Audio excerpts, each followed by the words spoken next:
Di Jakarta Timur ada di UI, acaranya cukup besar, jadi saya mohon maaf agak terlalu buru-buru.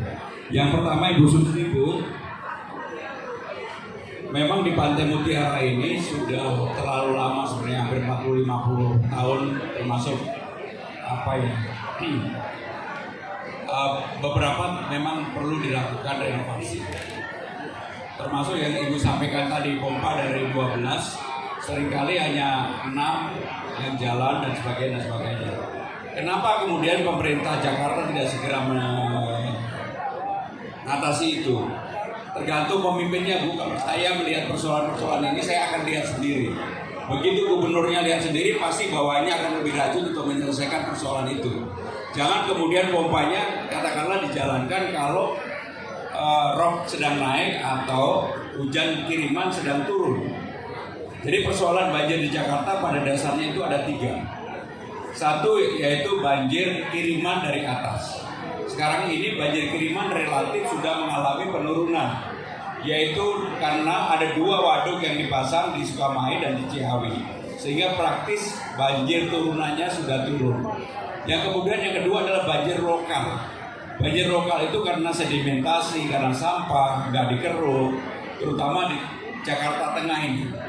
Itu terjadi kemudian yang disebut dengan banjir lokal. Yang ketiga yang terjadi di sini, di Pantai Mutiara, itu banjirnya karena banjir lokal dan juga karena rob. Jadi 2 inilah yang menyebabkan di daerah Pantai Mutiara itu sering terjadi banjir. Memang kata kuncinya, Bu, 1, pompa. Gak bisa enggak pompa. Yang kedua, tanggulnya diremajakan, tanggulnya diperbaiki. Kalau enggak, ini akan berulang terus. Maka nanti kami akan duduk bersama dengan warga untuk bisa mencari jalan keluar bersama. Sehingga dengan demikian gak bisa persoalan seperti di Pantai Mutiara ini diselesaikan sendiri oleh pemerintah Jakarta. Gak bisa, harus duduk berdua. Nah, yang berikutnya yang tadi pertanyaan tentang kemacetan. Apa yang harus dilakukan tentang kemacetan? Di Jakarta ini kemacetan terutama terjadi pagi dan sore hari. Dan kenapa selalu pagi dan sore hari? Karena ada kendaraan umum atau motor yang masuk ke Jakarta, warganya kurang lebih 4,5 juta. Jadi Jakarta ini kalau pagi masuk 4,5 juta, sore keluar 4,5 juta. Maka dengan cara pendekatan lama sudah tidak bisa lagi. Apa itu pendekatan lama? Caranya adalah Transjakarta.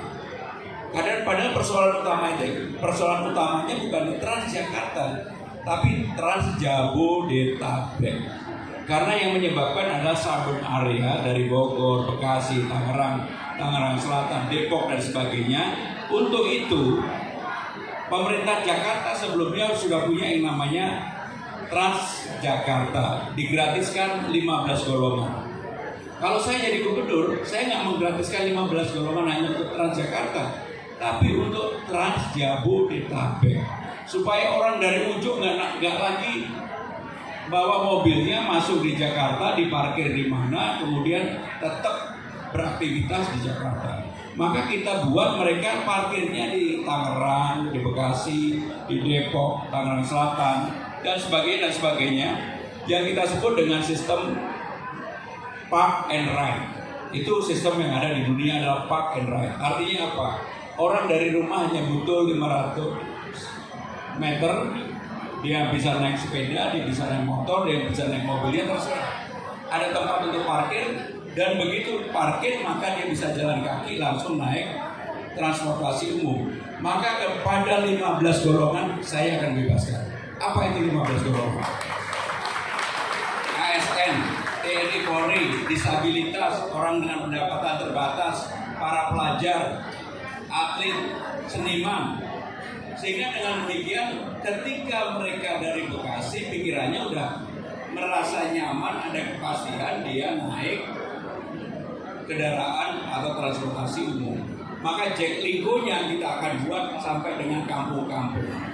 Bahkan saya memikirkan sistem orang yang mau ke Pulau Seribu, karena ini berbatasan, cukup dengan angka 30.000 dia bisa dari manapun, termasuk dari Bogor, dari Tangerang Selatan sampai ke Pulau Seribu PP.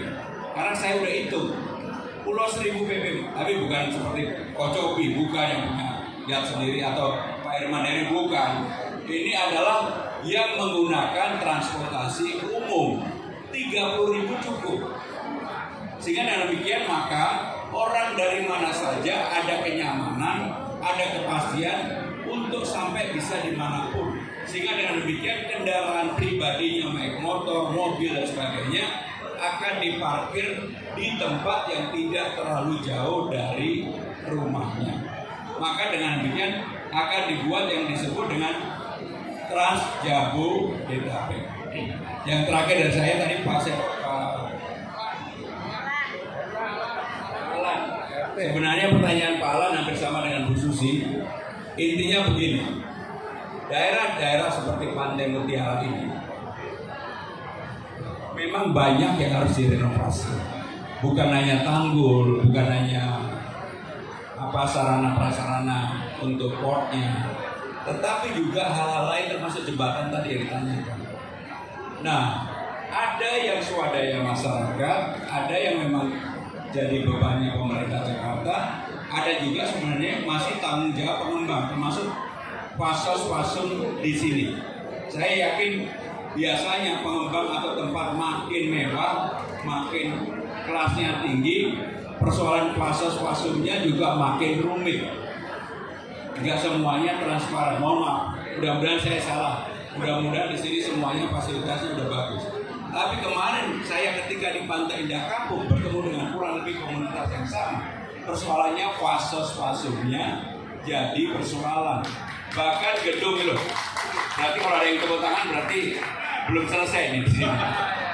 Bahkan ruang untuk balai pertemuan masyarakatnya masih dicas oleh pengembang. Apakah di sini? Kalau di sini mudah-mudahan gratis ini.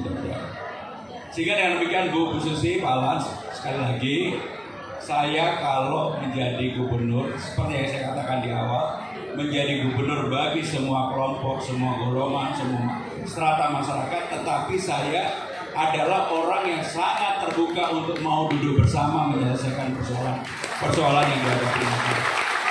Karena kata kuncinya adalah orang sukses menjadi pejabat itu kalau dia dengan gampang untuk turun ke bawah. Saya ini udah turun Bu Susi, saya udah turun lebih dari 250 titik, 150 terbuka. Maka dulu saya surveinya 0. Kalau sekarang udah lah. Nanti minggu depan ada yang mau ngomong, ditunggu aja gitu. Karena saya rajin turun ke bawah. Seperti hari ini acara saya ada 11. Acara terakhir jam 9 malam, saya tadi mulai setengah 6 pagi sepedaan dipik dengan komunitas sepeda yang baik. Saya sekali lagi mohon maaf dan saya mohon support, mohon dukungan. Terima kasih. Wassalamualaikum warahmatullahi wabarakatuh.